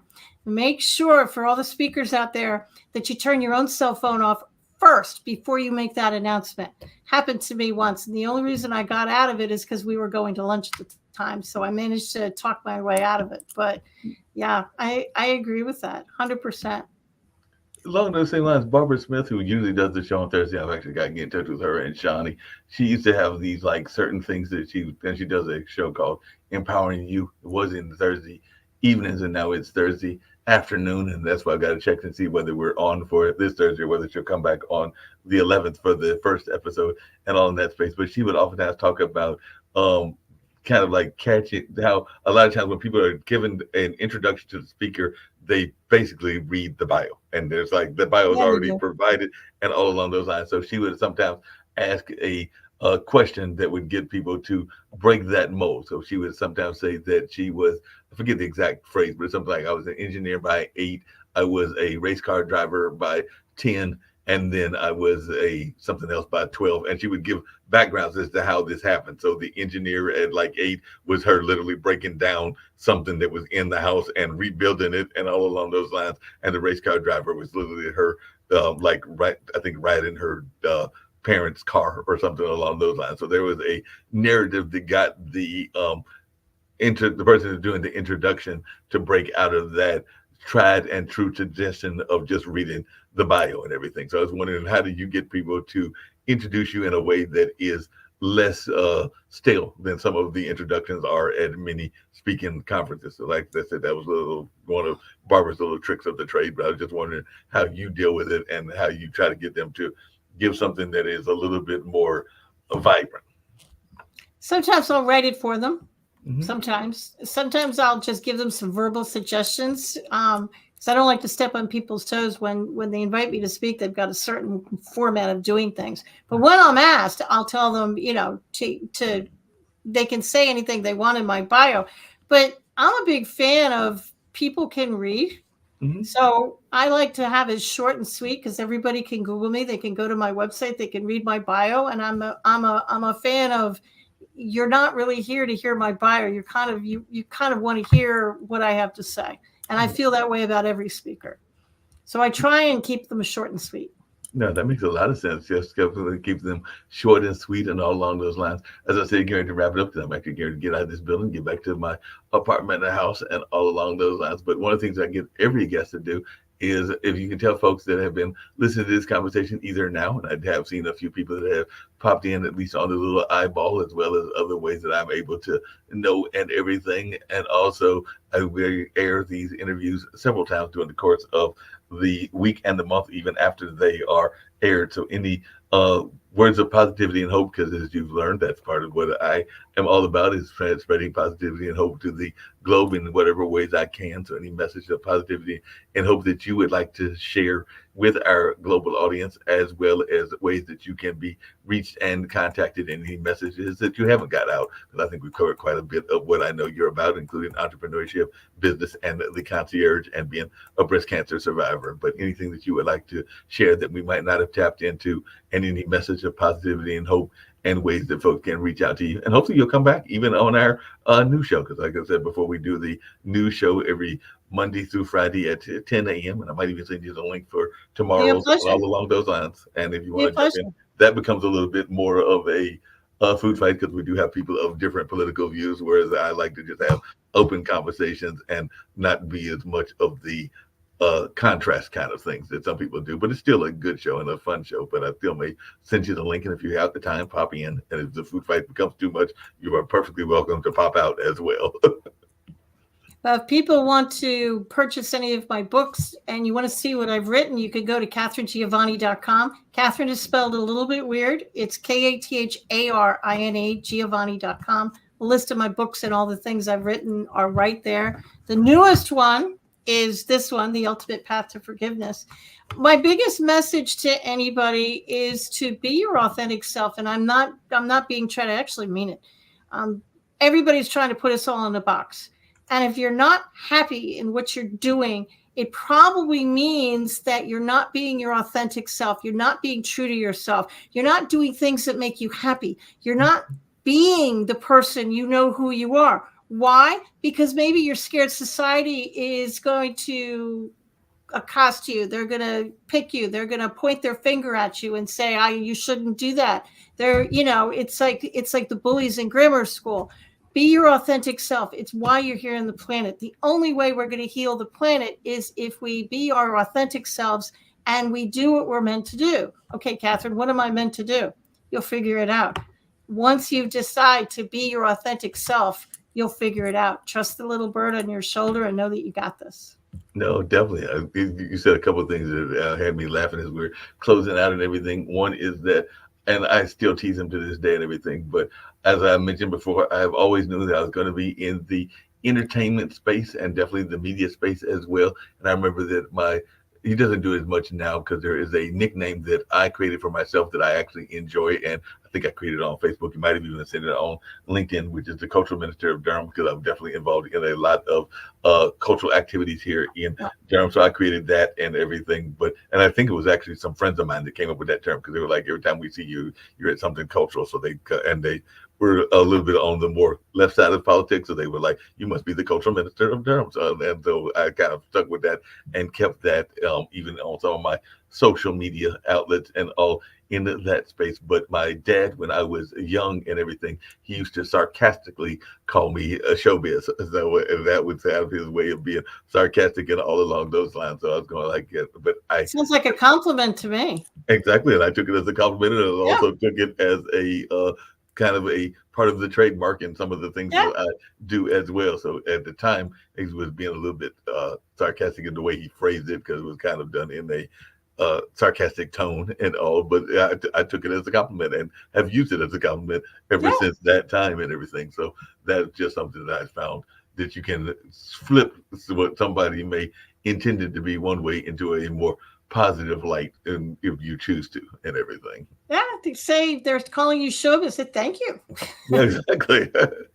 And the little side entertainment, you run the risk of irritating them, which might be very entertaining, to be honest. So there you go, little side entertainment. Little side entertainment, and it might even, like you said, if they're using it one way and then you flip it and everything. Because I know that there are some women, including one of our founders, Kim Calhoun, that sometimes will use a word that is associated with certain animals, namely the dog and everything, but also associated with a certain part of our culture and everything, and rhymes with that word. And she basically will try to reclaim the word by using it as part of acronyms and all along those words. So that's another case. I'm from New York, and I live with somebody who grew up in Hoboken, New Jersey. So yeah, I've heard it all. Yeah, I'm sure you've heard it all along those. One thing that I have enjoyed about our conversation this afternoon, before we totally wrap in everything, is I love your animal references, because I'm a big fan of animals. Don't have any animals at the moment, but I've had cats in the past. I've had definitely even some geckos that, ironically, a friend of mine that moved to New York gave me, because they were of the Italian background, as I recall, and they were going up there to move into the theater district. So even though I only had them for less than a year, they gave me fettuccine, linguine, and Alfredo. So I had those three geckos that I was able to keep for a while, because they had very many geckos. I think they had like 10 or 12, but I got 3 of them as they were going up to New York to pursue their theater career. And then as a kid, I've had rabbits and even a pet raccoon and a number of other things. And I heard your references to things like the jackrabbits in your life and a couple of other things. I'm going like, she must have a love of animals. Animals are smarter than us. They blindly trust their intuition. Humans are stupid because we don't blindly trust our intuition. We talk back to it and say, you're out of your mind. I'm not going to do that. But animals, they blindly trust it. They're 100% smarter than we are. No, I agree with you. I think that animals are much smarter, and I think that sometimes they are also wondering why we do what we do. I had a friend of mine that got one of those, and she was a cat lover and still is a cat lover to this day. And she got one of those little light switches that you sit there and you try to get the cat to do tricks with and everything. And I think the cat might have done, as a kitten, the trick for like maybe less than an hour, and then the cat was like, no, I figured out the game. I'm not playing it anymore. So I have a cat. She looks at you, it's like, you want me to do what? You want me to play that game? I know that game. I'm not doing that. And similarly, they are very smart, because when I did have, I've had several cats, but not in the sense last year when I was cat sitting for some neighbors and all in that space, and I'd had one of my own for a number of years. But I remember one of the cats I had literally used to run and would be chased by the dogs up the trees and kept being chased up the tree. And at some point, the cat, to that intuition point that you were talking about, got smart and was like, wait a minute, I don't have to play this game anymore. Yeah. So the cat literally turned around, swiped the dog's nose, and as I recall it, I don't think those dogs ever chased that cat again because the cat was like, I'm tired of this game. I don't want to play the game anymore. They're smarter than us. When I can't remember, about 10 years ago, there was a huge tsunami. I think it was in Thailand or someplace over in Asia. And there's a story goes that, and this is true, you can Google it. I just don't remember when it was. The elephants, they were trusting their intuition and they were grabbing their keepers and trying to drag them to higher ground. And the keepers were humans and say, what are you doing? It's a beautiful day. Why do you want us to go up there? The elephants saved everybody because they knew the tsunami was going. How? They trusted their intuition. Their brains didn't talk them out of it. No, and along those same lines, we can go back to something that is now over 20 years ago. But when 9/11 happened and all along those lines, and I brought it up on this show and other shows as well, I used to go to a friend's art gallery. Another friend has a similar art space in that building right now. I think he might be having to move because of some renovations and everything. But I remember we would have regular conversations in downtown Durham before all of the gentrification and all of the development. And we would see all kinds of animals, birds around, even animals that you didn't want to see and everything. And to this day, I have talked to people, including people from New York City, that I have asked them this. And I said, after 9/11 happened, how many animals did you see? And to almost a man and a woman, most of them have agreed with what I remember, which is that the animals got the feeling that humans are about to get stupid, so they disappeared for a while. So I've talked to people, man. They left. They left. They were like, peace out, man. Yeah. They were like, we threw y'all folks got to get stupid. So even people that like the pigeons in New York, when I talked to my friends in New York, they're like, I don't remember seeing any pigeons for at least a day or two. They were like, we're done. No, because humans, we talk ourselves out of it, don't we? We will question what our intuition is saying, leave. And you're like, why? I'm comfortable. I don't want to leave. And you kind of think you're crazy. You're kind of, why do I have this feeling I should leave? Okay, well, animals don't question it. They just leave. They just leave and they just leave. They don't question it. They don't question it. You learn a lot from animals. Yeah, we definitely. And I think we even learned it during the pandemic, because the other story that I remember people talked about was how when we were locked in, then the animals realized that we were locked in and they were like, well, we can be more free. So there was the whole example of animals that had not been seen in like the canals of Italy and other places. Oh, I remember that watching that. Yeah, in Venice, and all the animals were coming back. Mm-hmm. And the air quality got better. Yeah, everything got better because the animals were like, hey, the humans are locked in the house, so we can go enjoy our freedom and everything. Yeah. Well, like I said, I have thoroughly enjoyed this conversation. Went about the time today usually go, which is somewhere around an hour and a half to 2 hours. And I hope that you will come back, and I will send you that link for tomorrow. If you get a chance, pop in. And some of the shows are multiple guests, and sometimes it's just one-on-one, as this has been. So hopefully you'll make a return trip either on tomorrow's news or on another online dinner party. But I'll keep sending you links, and whenever you are able to pop in, please do. And one of the things we've been doing is we've been adding, because we have a bookstore, a bookstore that is the books of folks, because I'm considered an Amazon influencer for whatever reason, because I don't even know how I got that title, but since Amazon gave me the title, I'm not going to argue. So Pod TV has attached my bookstore to their network and everything. So I have like the idea list. So I'll be adding yours as well. So hopefully, who knows, we might even get some purchases of your books from some of our listeners that have heard this conversation. So I'll be adding those this evening as soon as I get to the house and everything. Don't let I'll add all 12, but I'll add at least the current one and maybe 3 or 4 other ones that look interesting, including some of the concierge ones as well. And who knows, I might even get bored and add all 12. Thank you. I appreciate it. No problem at all. Catherine, you have been a great joy to talk to, and all along those lines. So I have thoroughly enjoyed this conversation. Hopefully I didn't drive you too crazy with some of my inane questions and all along those lines, but I was having fun, and I hope you were enjoying as well. And I'm going to end with a couple of Friends commercials, including one that honors the folks that are, and this was from, I think, a few years ago, but honor those in the teaching profession that aren't honored enough. The janitors and the guidance counselors and stuff, as folks in somewhere in the Midwest, I can't remember, I think it might be in Oklahoma, that this gentleman created this award show. And actually, Barbara won one of the awards last year and everything. So they are honoring people that are both the teachers as well as those that are the support staff with the teachers, like guidance counselors and janitors and others as well. So I'll be ending that, as well as another friend's company that deals with financial services. We're talking about the importance of finances and all in that space. So that's how we'll get on out of here. But I definitely look forward to seeing you in the near future. Thanks so much. I appreciate it, Mark. No problem. Have a good one. Are you looking for money-saving strategies for your business and personal finances? Are you tired of working hard every day with little or nothing to show for it? Contact Prosperity Financial Services, LLC right now for your free financial consultation. Call now to reserve yours today, 804-349-8600, 804-349-8600.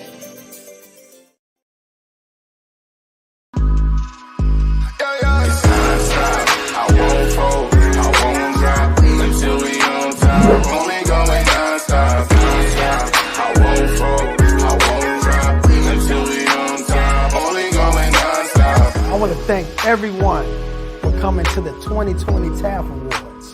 This was a show like no other, people. This is the Grammys for dignitaries, educators, and support staff around the state of Oklahoma and worldwide.